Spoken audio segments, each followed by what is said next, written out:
أعوذ بالله من الشيطان الرجيم بسم الله الرحمن الرحيم قال الله تبارك وتعالى في القرآن المجيد والفرقان الحميد فأرسلنا عليهم الطوفان والجراد والقمل والضفادع صدق الله العظيم وصدق رسوله النبي الكريم۔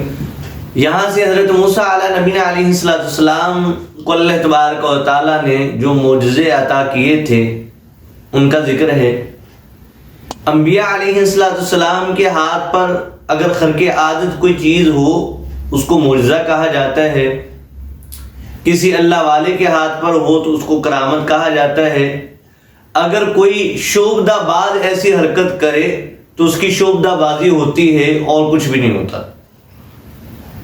یعنی یہ جو اپنا جادو وغیرہ کر کے دکھاتے ہیں، شعبدہ بازی کرتے ہیں، دکھلاوا، یہ ساری چیزیں، اس کو معجزہ نہیں کہا جاتا۔ معجزہ صرف انبیاء علیہ السلام کے ہاتھوں پر ہی ہوتا ہے، اور یہ معجزہ اور کرامت اللہ تبارک و تعالیٰ چاہے تو ہوتی ہے۔ کرامت بھی اس وقت ہوتی ہے اللہ والے کے ہاتھ میں جب اللہ چاہے،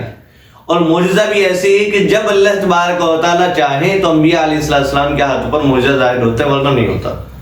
تو اللہ تبارک و تعالیٰ نے حضرت موسیٰ علیہ السلام کو 9 معجزے عطا کیے تھے۔ 9 آیات کا لفظ سورہ بنی اسرائیل میں بھی ہے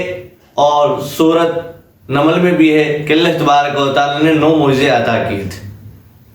پہلا معجزہ اللہ تبارک و تعالیٰ نے یہ دیا تھا حضرت موسیٰ علیہ السلام کا کہ اپنا عصا مبارک پھینکتے وہ اژدہا بن جاتا،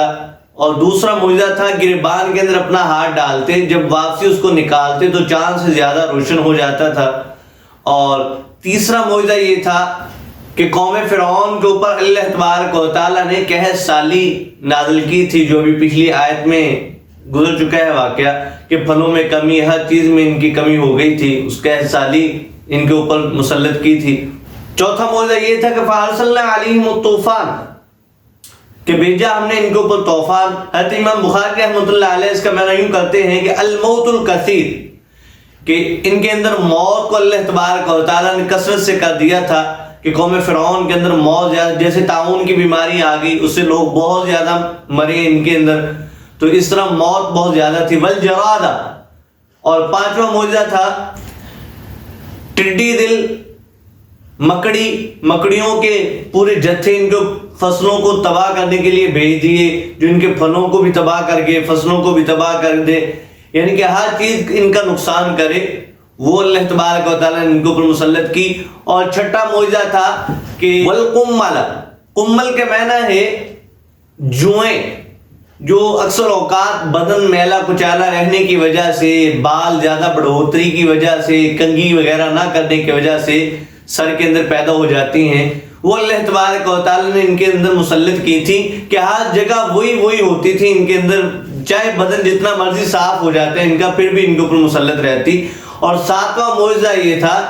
والضفادع، مینڈک، اللہ تبارک و تعالیٰ نے ان کے اندر مینڈکوں کو بہت زیادہ مسلط کیا ان کے اوپر، کھانے کے اندر ان کے مینڈک، جہاں بیٹھتے مینڈک ہی پھرتے رہتے، ہر طرف ان کے چاروں اطراف کے اندر سوتے اٹھتے بیٹھتے ہر بستر پہ ان کے مینڈک ہوتے تھے۔ یہ اللہ تبارک تعالیٰ نے ان کے اوپر سزا مسلط کی۔ اور 8واں معجزہ تھا والدم، خون، کہ اللہ تبارک و تعالیٰ نے ان کے اوپر خون مسلط کیا تھا۔ خون کیسے تھا؟ کھانا کھاتے اس میں خون، سالن بناتے اس میں خون، ہلدی وغیرہ جو بھی اپنا انہوں نے ڈالنا ہوتا اپنے کھانے کے اندر ڈالتے تو وہی تھے۔ یہ کھانا بڑا ہی مزیدار بنایا کرتے تھے، ان کے کھانے بڑے ہی مزے کے ہوتے تھے، کھانا بڑا مزیدار بناتے، اور جب اس کو کھانے لگتے تو اس کے میں خون ہی خون ہوتا، حتیٰ کہ یہاں تک خون ہو گیا دودھ دھوتے پینے کے لیے جیسے ہی ہونٹوں کے قریب لے جاتے تو فوراً اس میں خون پیدا ہو جاتا، پانی بھرتے پینے کے لیے اس میں خون پیدا ہو جاتا، ہر طرف خون ہی خون تھا، یعنی کہ یہ اللہ تبارک و تعالیٰ نے ان کے اوپر مسلط کیا۔ اور 9واں معجزہ تھا، یہاں اللہ تبارک و تعالیٰ نے 8 کا ذکر کیا ہے، اور 9واں معجزہ جو ہے وہ اللہ تبارک و تعالیٰ نے سورۃ یونس کے اندر اس کو ان الفاظ سے ذکر کیا ہے، تم سے اموال، کہ جو ان کے سونا چاندی ہیرے تھے اللہ تبارک و تعالیٰ نے ان کو پتھروں کے اندر تبدیل کر دیا، جس کی وجہ سے ان کی کوئی قیمت نہیں رہ گئی اور ان کے وہ کسی کام کے بھی نہیں رہ گئے تھے۔ یوں اللہ تبارک و تعالیٰ نے ان کے اوپر جو چیزیں مسلط کی ہیں یہ وقفے سے تھیں۔